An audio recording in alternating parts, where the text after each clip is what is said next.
RTV app వార్తల్ని క్షణాల్లో చదివే అవకాశం ఉంటుంది. ఒక న్యూస్ పేపర్, ఒక టెలివిజన్ ఛానల్ మీ చేతుల్లో ఎప్పుడూ ఉంటాయి. నమస్కారం. మరి ఈరోజు మనం మహానాయకుడి రాజశేఖర రెడ్డి గారి 15వ వర్ధంతి జరుపుకుంటున్నాం. బహుశా ఉభయ తెలుగు రాష్ట్రాల్లో, ఆంధ్రనే కాకుండా తెలంగాణలో కూడా ఈరోజు వాడవాడలా కూడా బహుశా ఆయన వర్ధంతి కార్యక్రమం జరుపుకుంటున్నాం. పరిస్థితులు మనం గమనిస్తున్నాం. ఏది ఏమైనా సరే ఒక ప్రజానాయకుడు ఎలా ఉండాలి, ప్రజల కొరకు ఎలా పనిచేయాలని అది నిరూపించాడు. ఆయన ఎవరు తలపెట్టినటువంటి అభివృద్ధి సంక్షేమ కార్యక్రమాలు తలపెట్టినటువంటి మహానేత డాక్టర్ వైఎస్ రాజశేఖర రెడ్డి గారు. దేశంలో ఎవరు అంతకుముందు ఊహించనటువంటి కార్యక్రమాలు, ఇది ఆరోగ్య ఇది కానివ్వండి, ఆరోగ్యశ్రీ కానివ్వండి, ఫీజు రీయింబర్స్మెంట్ కానివ్వండి, ఈ ప్రాజెక్టులు 86 ప్రాజెక్టులని ప్రారంభించడం కానివ్వండి, ఇటువంటి కార్యక్రమాలన్నీ చేసినట్టు 108, 104 ఇవన్నీ కూడా మహోన్నతమైన కార్యక్రమాలు. దేశంలో అంతకుముందు ఏ రాష్ట్ర ముఖ్యమంత్రి కూడా చేపట్టినటువంటి కార్యక్రమాలు చేపట్టినటువంటి మహానాయకుడు రాజశేఖర రెడ్డి గారు. ఆయన మరి తర్వాత రెండవసారి గెలిచినప్పుడు 157 సీట్లు మాత్రమే వచ్చాయి. అన్ని మహత్తర కార్యక్రమాలు చేసి మరి తిరిగి ఎన్నికలకు పోయినప్పుడు 157 సీట్లు మాత్రమే వచ్చాయనే ఉద్దేశంతో, ఎందుకు నాకు పాస్ మార్కులే వచ్చాయే అనే ఉద్దేశంతో రచ్చబండ కార్యక్రమం చేయాలని, ప్రజల్లోకి వెళ్ళాలని తలపెట్టి ఆయన మరి ఉదయగిరిలో ఉండేది రచ్చబండ కార్యక్రమం. చిత్తూరుకు వెళ్ళి ఆ గోపీనాథ్ అని ఎమ్మెల్సీ వాళ్ళ ఇంట్లో శుభకార్యం ఉంటే చూసుకొని నాయుడుపేటకు వచ్చి అక్కడ ఒక ఇండస్ట్రీని ప్రారంభించి దుత్తులూరు దగ్గర ఒక చిన్న గ్రామానికి రావాల్సి ఉండే ఆయన. ఆ చిన్న గ్రామం సెలెక్ట్ చేసుకోవడానికి కారణం ఏందంటే అక్కడ అంతా కూడా రెడ్డి గారే ఉన్నారు. కాకపోతే ఒక్క ఓటు కాంగ్రెస్ పార్టీకి వేసేవాళ్ళు కాదు. ఏమిటి కారణం, ఇక్కడ ఎందుకు జరుగుతుంది ఇట్లా అని చెప్పి తెలుసుకోవాలనే ఉద్దేశంతో ఆ ఊరికి రావాలని నిర్ణయించుకున్నాడు ఆయన. ఓట్ల పరిస్థితి అన్ని చూసి అది ఏంటంటే ముఖ్యంగా కారణం ఏంటంటే విజయరామరెడ్డి చుట్టాలు. ఆ ఊరంతా చిన్న ఊరు, అందుకని ఆ ఒక్క ఓటు కూడా మన కాంగ్రెస్ పార్టీకి వేసేవాళ్ళు కాదు ఆ రోజుల్లో. ఈ రోజుల్లో బహుశా కొంత మార్పు వచ్చి ఉండొచ్చు, కానీ ఆ రోజు మటుకు మనకు వేసేవాళ్ళు కాదు. అందుకని రాజశేఖర రెడ్డి గారు అక్కడ రచ్చబండ కార్యక్రమానికి వస్తూ మరి దారి మధ్యలో ఈ విషాదం జరిగినటువంటి పరిస్థితులు. అందువల్ల ఈనాడు రాజకీయాల్లో ప్రజాపాలకులుగా ఉండాలంటే ఎవరైనా సరే రాజశేఖర రెడ్డి గారిని మార్గదర్శకంగా తీసుకొని వారి నడిచిన నడకలో నడిస్తే మనం అందరం కూడా, చిన్న నాయకులే కాదు పెద్ద నాయకులు అందరూ కూడా రాజశేఖర రెడ్డి గారి నడకలు, ఆయన నడిచిన మార్గంలో నడిచినట్లయితే తప్పనిసరిగా మనం అందరం కూడా విజయవంతం అవుతాం.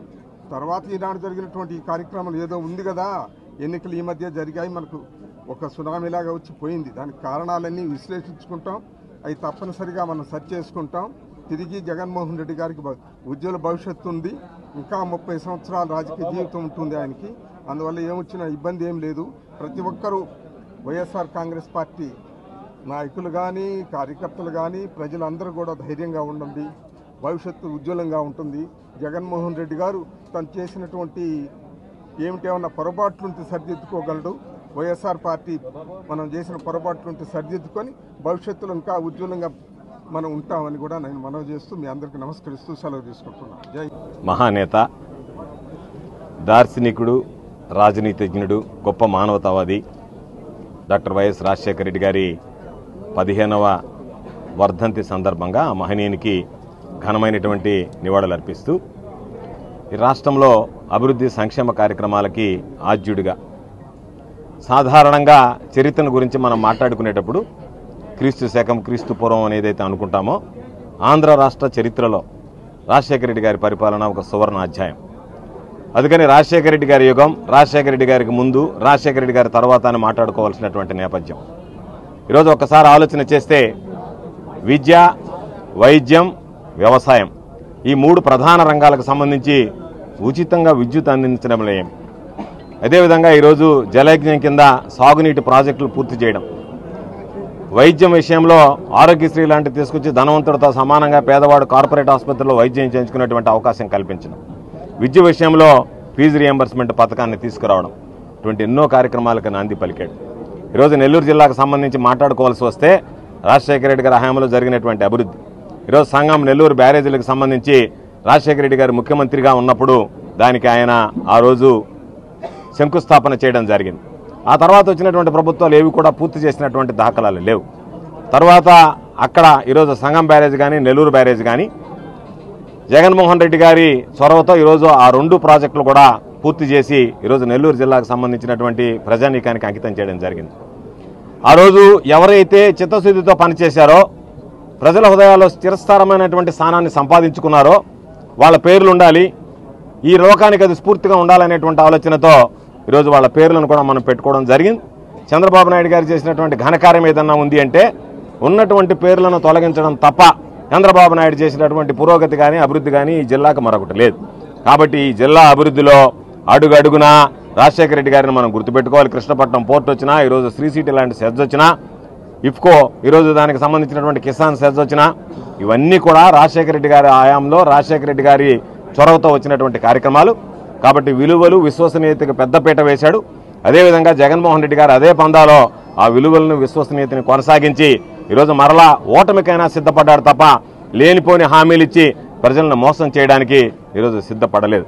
కాబట్టి అటువంటి కుటుంబం, అటువంటి నేపథ్యం ఉన్నటువంటి కుటుంబం తప్పనిసరిగా పెద్దలు రాజమోహన్ రెడ్డి గారు చెప్పినట్టుగా రాజశేఖర రెడ్డి గారి బిడ్డగా జగన్మోహన్ రెడ్డి గారికి ఒక గుర్తింపు ఉంది, ఒక విలువ ఉంది, ఒక విశ్వసనీయత ఉంది. చెప్పిన మాట కట్టుబడి పరిపాలన సాగిస్తాడనేటువంటి నమ్మకం, విశ్వాసం ప్రజల్లో ఉంది.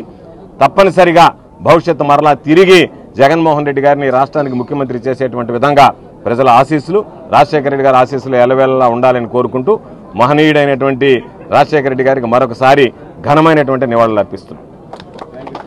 వైఎస్ రాజశేఖర రెడ్డి గారి 15వ వర్ధంతి సందర్భంగా రాజశేఖర రెడ్డి గారికి ఘన నివాళులు అర్పించడానికి ఈరోజు వైఎస్ఆర్సీపీ నాయకులు, జిల్లా వ్యాప్తంగా ఉన్నటువంటి నాయకులు కానీ, పార్టీ కార్యకర్తలు కానీ అందరూ కూడా ఇక్కడికి రావడం చాలా సంతోషంగా ఉంది. మరి ఈరోజు పెద్దలు రాజమోహన్ రెడ్డి గారు కానీ, గోవర్ధన్ రెడ్డి గారు కానీ, అరుణమ్మ గారు కానీ, విక్రమ్ రెడ్డి గారు, అలానే రంగన్న, ఇంకా మిగిలినటువంటి అనేక మంది పార్టీ కార్పొరేటర్లు కానీ, జడ్పీటీసీలు, ఎంపీటీసీలు, కార్యకర్తలు, నాయకులు అందరూ కూడా ఈరోజు వచ్చి రాజశేఖర రెడ్డి గారి మీద ఉన్నటువంటి ప్రేమని ఆయనకి నివాళులు అర్పించి ఆ రూపంగా సమర్పించుకోవడం అనేది చాలా సంతోషంగా ఉంది. ఇక్కడ ఒక్క దగ్గరే కాదు, అన్ని నియోజకవర్గాల్లో కూడా, అన్ని మండలాల్లో కూడా ఈరోజు ఇదే కార్యక్రమాన్ని నిర్వహిస్తూ ఉన్నాము.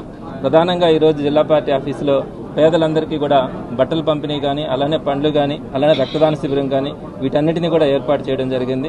చాలా సంతోషంగా ఉంది. అందరూ కూడా రాజశేఖర రెడ్డి గారిని స్మరించుకోవడం కానీ, రాజశేఖర రెడ్డి గారి స్మృతులని వారందరూ కూడా చర్చించుకుంటా ఉన్నప్పుడు రాజశేఖర రెడ్డి గారు ఈ ఆంధ్ర రాష్ట్రంకే కాదు భారతదేశానికే ఒక మంచి ముఖ్యమంత్రిగా ఎంత ఘనమైనటువంటి పేరును ఆయన తెచ్చుకున్నారో ఈరోజు అర్థమవుతా ఉంది. ఇందాక పెద్దలు చెప్పినట్టుగా రాజశేఖర రెడ్డి గారికి ముందు, రాజశేఖర రెడ్డి గారి తర్వాత అన్నట్టుగా మన ఆంధ్ర రాష్ట్ర పరిపాలన జరుగుతూ ఉంది. ప్రధానంగా ఆయన విద్యలో కానీ, వైద్యం కానీ, వ్యవసాయం కానీ, సంక్షేమం కానీ ఈ 4ంటిని కూడా సమపాలనలో ముందుకు తీసుకెళ్లి ఈ రాష్ట్రాన్ని సుభిక్షంగా ఉంచినటువంటి ముఖ్యమంత్రి. ఆ తర్వాత వైఎస్ జగన్మోహన్ రెడ్డి గారు కూడా అదే బాటలో పయనిస్తూ ప్రతి కుటుంబంలో, ప్రతి ఇంటికి కూడా సంక్షేమ పథకాలు అందాలి. అలానే ఈ విద్య, వైద్యం, వ్యవసాయం ఈ 3 కూడా అభివృద్ధి కావాలన్న ఆలోచనతో ఆయన తీసుకొచ్చినటువంటి అనేక పథకాలు ఈరోజు రాష్ట్రంలో కానీ, మన నెల్లూరు జిల్లాలో కానీ అనేకమైనటువంటి పథకాలు బాగా విజయవంతం కావడం కూడా జరిగింది. ఈ ఇద్దరు ముఖ్యమంత్రులని కూడా ప్రజలు ఎప్పుడు కూడా మర్చిపోరని మరొకసారి గుర్తు చేసుకుంటూ ఈరోజు రాజశేఖర రెడ్డి గారికి నివాళులు అర్పించడానికి వచ్చినటువంటి ప్రతి ఒక్కరికి కూడా పేరు పేరున నమస్కారాలు, ధన్యవాదాలు తెలియజేస్తాను.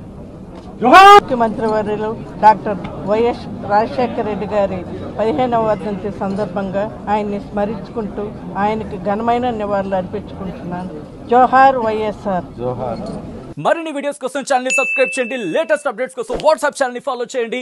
అండ్ లింక్ డిస్క్రిప్షన్ లో ఉంది.